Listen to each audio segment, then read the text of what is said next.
کہ بھئی جو بھی ہماری اپوزیشن پارٹیز ہے it is better for them to abstain from voting. Farooq Abdullah کی پارٹی اور بی جے پی میں کوئی فرق نہیں ہے. عمر صاحب اسی بی جے پی کے پالے ہوئے آدمی ہیں جن کو فارن منسٹر بنا دیا واجپئی کی کیبنٹ میں. ہمیں کوئی فرق نہیں پڑتا ہے کہ کون راجیہ سبھا میں جائے گا. مجھے آپ بتا دیجئے فاروق عبداللہ کے پاس 2 MP ہے کشمیر سے. کیا کیا ہے انہوں نے حاصل کشمیر کے لیے پچھلے 10 مہینوں میں؟ میں 370-35 کو ایک منٹ کے لیے درکنار ہی کروں, اس کو میں بالائے طاق ہی رکھوں. باقی چیزوں پہ ان کا کیا پرفارمنس ہے, کس بنا پہ وہ لوگوں سے ووٹ مانگ رہے ہیں, کیا ان کے پاس کوئی جواز ہے ان کرسیوں میں بیٹھنے کا؟ 2014 میں عمر صاحب ہی نہیں تھے جو بی جے پی کے ساتھ الائنس کرنے کے لیے تیار تھے. تب آغا رولہ ان کے ساتھ نہیں تھے, تب بی جے پی غلط لوگ نہیں تھے. آج بھی آپ ہمارے دیکھ رہے ہیں جو بچے در در کی ٹھوکریں کھا رہے ہیں, چاہے وہ آنگن واڑی ہو, ڈیلی ویجر ہو, NYC ہو, JK SSB ایسپرنٹس ہو, اوپن میرٹ کے بچے ہوں, جو آج سفر کر رہے ہیں کشمیری بچے, وہ انہی 2 پولیٹیکل پارٹیوں کی وجہ سے کر رہے ہیں. بھائی آپ کا مسلمانوں کے ساتھ کیا لینا دینا ہے؟ میں فاروق عبداللہ کو بولتا ہوں آپ کا مسلمانوں سے تو دور دور تک کوئی واسطہ نہیں ہے, جب آپ نے you were one of the first people to align with BJP. معلوم ہے کہ فاروق عبداللہ کی پارٹی کے پاس آلریڈی 3 MPs ہیں, 50 MLAs ہیں. مجھے معلوم نہیں ہے کہ بھئی آپ دوبارہ سے جو الیکشن ہو رہے ہیں, جس طرح انہوں نے کانگریس کے ساتھ بھی دھوکہ کیا, اس کے بعد تو دودھ کا دودھ پانی کا پانی ہو گیا ہے کہ کون جو ہے لوگ بی جے پی کی مدد کر رہے ہیں, پس پردہ دلی کو سپورٹ کر رہے ہیں, کون نارملائز کر رہے ہیں ایبروگیشن آف آرٹیکل 370 جو انہوں نے اپنے منشور میں بولا تھا. شاید مجھے نہیں لگتا ہے فاروق صاحب یا عمر صاحب کو آج وہ یاد ہے وہ باتیں, جو انہیں 1 لاکھ نوکریوں کی بات کی تھی, 12 گیس سلنڈر کی بات کی تھی, پری 53 اسٹیٹس کی انہوں نے یہاں تک کی بات کی ہے اپنے منشور میں. پری 53 اسٹیٹس تو ان ساری چیزوں سے نہیں ہوگا. عمر صاحب پہلے ہمیں اس کی اپنی جوازیں دے دے. وہ آج ساری پولیٹیکل پارٹیز کو عام ٹوسٹ کر رہے ہیں, ان کو یہ بتا رہے ہیں کہ آپ کو جی بی جے پی کے ہم لیبل لگا دیں گے اگر آپ نے ہمیں راجیہ سبھا الیکشن میں سپورٹ نہیں کیا. عمر صاحب پہلے اس کی وضاحت کر لے. انہوں نے تو انڈیا الائنس کے نام پر اسمبلی الیکشن لڑا.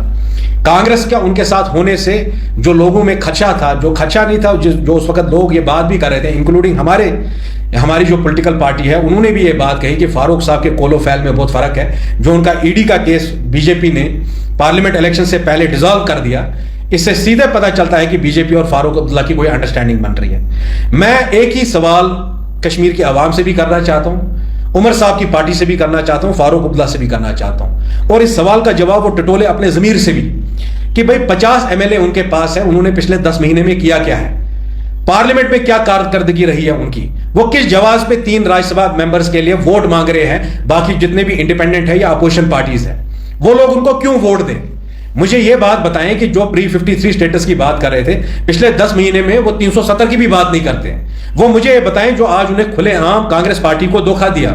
اور میں بڑا خوش ہوں کہ کانگریس جیسی پارٹی جو فاروق عبداللہ کی ڈبل ڈیلنگ پہ اس وقت پردہ پوشی کر رہی تھی, جب فاروق عبداللہ دلی کے ساتھ مذاکرات کر رہے تھے اسمبلی الیکشن سے پہلے, پارلیمنٹ الیکشن سے پہلے, جب انہیں PhD توڑ دیا جس مجموعے کو ہم نے بنایا تھا 370 کی جدوجہد کے لیے, جب کانگریس پارٹی نے اس وقت کشمیری قوم سے منافقت کی, وہی حال آج کانگریس پارٹی کا بھی ہو رہا ہے. ان کو راجیہ سبھا میں سیدھے دھوکہ دے دیا ہے عمر صاحب کی پارٹی نے.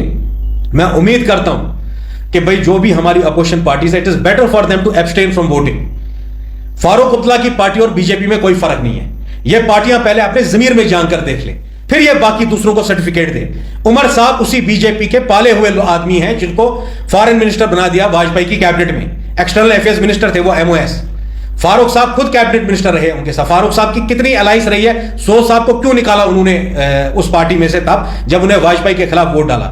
تو یہ ساری پارٹیوں کے ان کے سرٹیفکیٹ کی کسی کو ضرورت نہیں ہے, وہ اپنے گریباں میں جھانک لیں. مجھے نہیں لگتا ہے اس راجیہ سبھا الیکشن میں جو بھی آدمی جیتیں گے اس سے کوئی فرق پڑنے والا ہے. جو ابھی گراس روٹ پہ جو حالت ہے کشمیریوں کی, اس میں کوئی تبدیلی آنے والی ہے. میں چاہتا ہوں کہ فاروق عبداللہ اور PDP کی جو پارٹی ہے, ان پارٹیوں کو لوگ سیدھی طریقے سے مسترد کریں.